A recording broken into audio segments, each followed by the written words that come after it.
Topic है वह है जेनेटिक्स, यानी कि अनुवांशिक।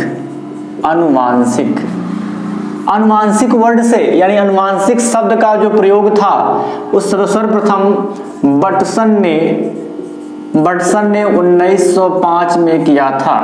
और इसके जो जनक माने जाते हैं उसके जनक ग्रेगर जान मेंडल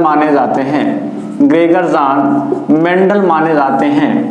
जब वाटसन ने इस शब्द की खोज की तो ग्रेगर जान मेंडल ने अनुवांशिक शब्द का नींव रखी, यानी अनुवांशिक शब्द को खोजकर उसकी नींव बनाई। और उन्होंने सन 1856 से 1863 तक यानी 7 साल में अनुवांशिकी पे रिसर्च करते हुए एक पौधा पाया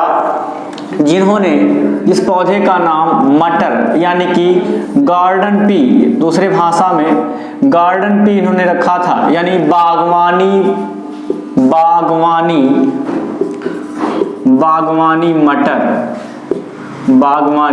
मटर।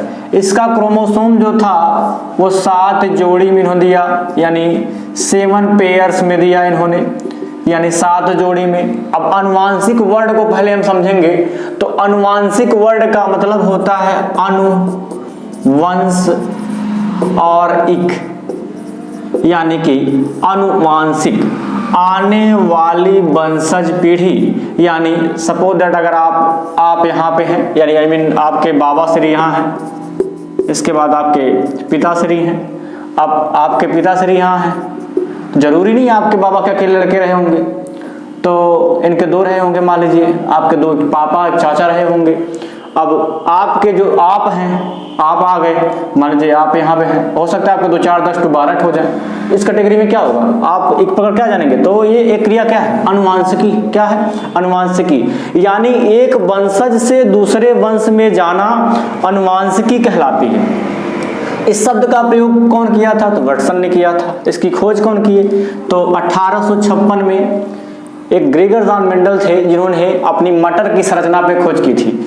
और जो इसमें जेनेटिक्स में जो सबसे मेन वर्ड आता है जीन, तो जीन क्या है, तो जीन का जो शब्द प्रयोग किया गया था वो जोहानसन ने किया था।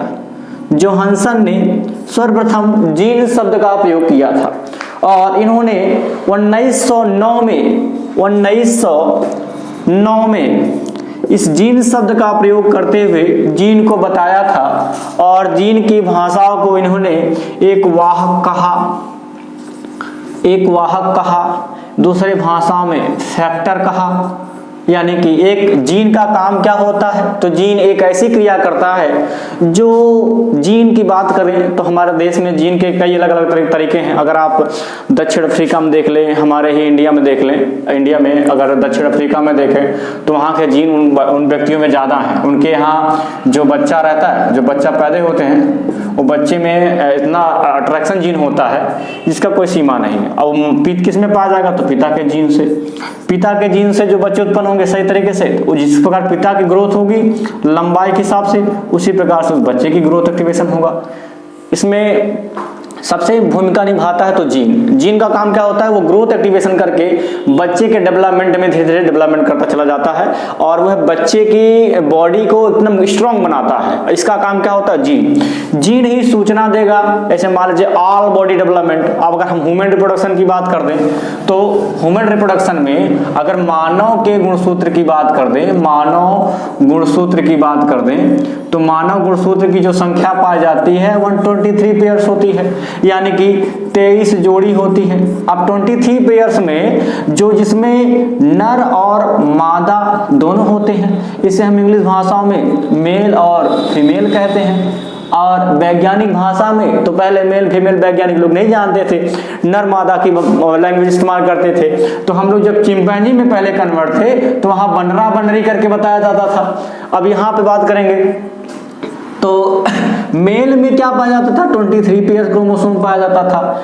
क्यों, तो क्यों इसलिए एक्स और वाई यक्स गुणसूत्र इनका समजात गुणसूत्र माना गया था। अगर इनके यक्स और यक्स दिए गए यानी कि इनके गुणसूत्र इक्वल थे, इनके गुणसूत्र डिफरेंट थे, यानी कि 23 जोड़ी में 22 जोड़ी जो क्रोमोसोम था उस क्रिया में इन्होंने इसे ऑटोसोम गुणसूत्र कहा, ऑटोसोम क्रोमोसोम कहा। यानी जब नर जननांग के क्रोमोसोम को बांटा गया तो इन्होंने 2 क्रोमोसोम पाया, एक कायिक जन कायिक वाला, एक कायिक गुणसूत्र का पाया इन्होंने, और सेकंड नंबर जो पाया इन्होंने वो दूसरा नंबर कौन सा था, तो उसका नाम था लिंग गुणसूत्र, लिंग गुणसूत्र। यानी कि ये जो था इसे हम लोग ऑटो क्रोमोसोम कहेंगे और इसे हम कहेंगे सेक्स क्रोमोसोम, इसे कहेंगे सेक्स क्रोमोसोम। यानी कि मानव के ऑटोसोम की क्रोमोसोम की संख्या कितनी थी,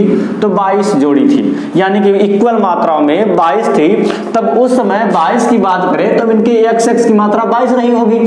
तो ये जो नर को व्यक्त करने की बात है, तो नर को परिभाषित करने के लिए हम एक्स वाई का प्रयोग करते हैं और मादा के लिए हम लोग एक्स का प्रयोग करते हैं। अब आगे बात करेंगे, अगर हम इनके फर्टिलाइज की बात कर दें, अगर ऑटोसोम क्रोमोसोम की संख्या पूछी जाए तो कहेंगे 22 जोड़ी, कितनी हो गई 22 जोड़ी।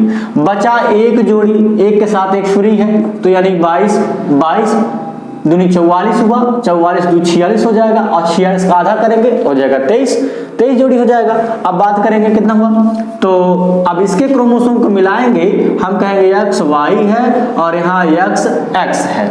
अब इसको एक्स से एक्स मिलाएंगे, एक्स वाई से मिलाएंगे तो कहेंगे एक्स से एक्स मिला तो यह हुआ पुत्री हो गई, भाई पुत्री पैदा हो गई। और एक्स वाई से मिला तो एक्स और वाई, कभी वाई एक्स नहीं लिखेंगे, जब भी लिखेंगे तो एक्स वाई करके लिखेंगे, वाई कभी उल्टा नहीं आएगा, हर वक्त में क्या आएगा पुत्र हो जाएगा। यानी कि क्रोमोसोम में एक्स वाई का डिफरेंट माना जाएगा। इस वाई जो एक क्रोमोसोम बचा है, एक क्रोमोसोम को ही हम लोग कहेंगे सेक्स क्रोमोसोम, यानी कि लिंग गुणसूत्र कहते हैं। क्लियर है। अब बात करेंगे, इसको दोहरा लेते हैं अगर बाद में, तो कहेंगे जेनेटिक शब्द का प्रयोग वाटसन ने किया था। ग्रेगर जॉन मेंडल इसके फादर माने गए थे। 1856 में इन्होंने एक बागवानी मटर की खोज की थी, इसका वैज्ञानिक नाम पाइसम सटाइवम था, पाइसम सटाइवम था। इन्होंने 1856 से 7 साल की खोज किए थे और उसका 7 क्रोमोसोम दिए थे, यानी गुणसूत्र की संख्या 7 जोड़ी थी। मेंडल इतने स्मार्ट व्यक्ति थे कि उन्होंने 29,000 एक्सपेरिमेंट कर डाले।